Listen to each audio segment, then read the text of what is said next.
Welcome back. Confirmation hearings for President Trump's cabinet kicking off this week on Tuesday, with Senate hearings beginning for Pete Hegseth for Secretary of Defense, Doug Collins for Veterans Affairs, and Doug Burgum for Secretary of Interior. And then on Wednesday, Senate hearings will begin for 7 nominees, including Kristi Noem for Secretary of Homeland Security, Marco Rubio for Secretary of State, Pam Bondi for U.S. Attorney General, and John Ratcliffe for CIA Director. Joining me now with a look ahead of the confirmation process is Kansas Senator Roger Marshall, who sits on both Senate Budget and Finance committees. Great to see you, Senator. Thanks so much for being here this morning.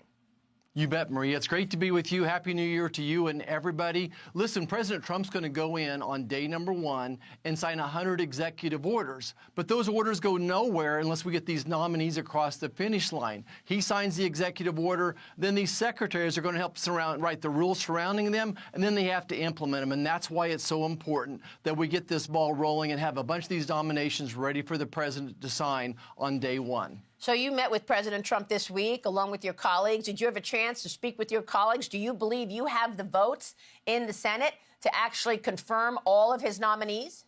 Look, you know, I hate to count my chickens before they hatch, but yes, I do. I think that they need to go through the hearing process. They're going to get beat up by the legacy media and the left as well, but I think the votes are there.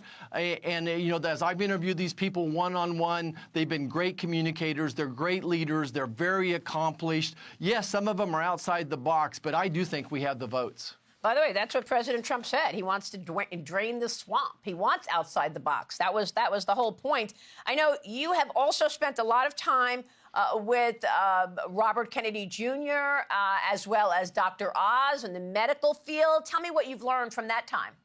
Well, look, I'm excited to help Dr. Oz and Bobby Jr. make America healthy again. And we're talking about what that platform looks like. And I think it starts with healthy, quality nutrition. I think it starts with addressing the chronic disease issues and really addressing this mental health crisis. So I think we're talking about, well, how do we do that? How do we make sure that all Americans have affordable access to healthy food? How do we have more affordable access to mental health? What's causing the mental health challenges? And then when it comes to treating chronic diseases, how do we treat that the best as well?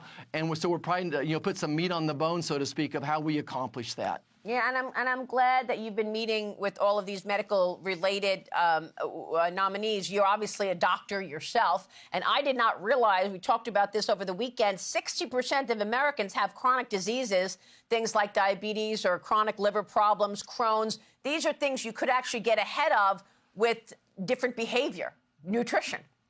Yeah. So we think about chronic diseases. When I was growing up, maybe the incidence in America was 6%, and now it's 60%, whether it's diabetes or COPD or heart disease. And a lot of these, we think, are exacerbated, caused by our diet, as well as the toxins we're exposed to our environment. Look, about 70% of your health outcomes are determined by you. It's determined by what you eat and what you're surrounded by. By the time you come to my office as a doctor, I can impact maybe 10 or 20% of your health outcomes. As an obstetrician, give me a healthy mom was the most important thing you could do for a healthy outcome for the mom and the baby. So absolutely, and then we need to make these healthy foods affordable, available as well, and then try to eliminate and minimize the toxins that we're exposed to. Look, we're coming after ultra-processed foods. We think that they have a big problem and have a big challenge. Think about Alzheimer's. I think Alzheimer's is really type 3 diabetes in many ways as well. Wow. So there's huge opportunities ahead of us. Wow, that is incredible. Real quick on military spending, are you going to try to get that in before the continuing resolution on March 14th? I know you've got lots of deadlines here, but what is a realistic timing to get your military spending bump as well as the debt ceiling issue resolved?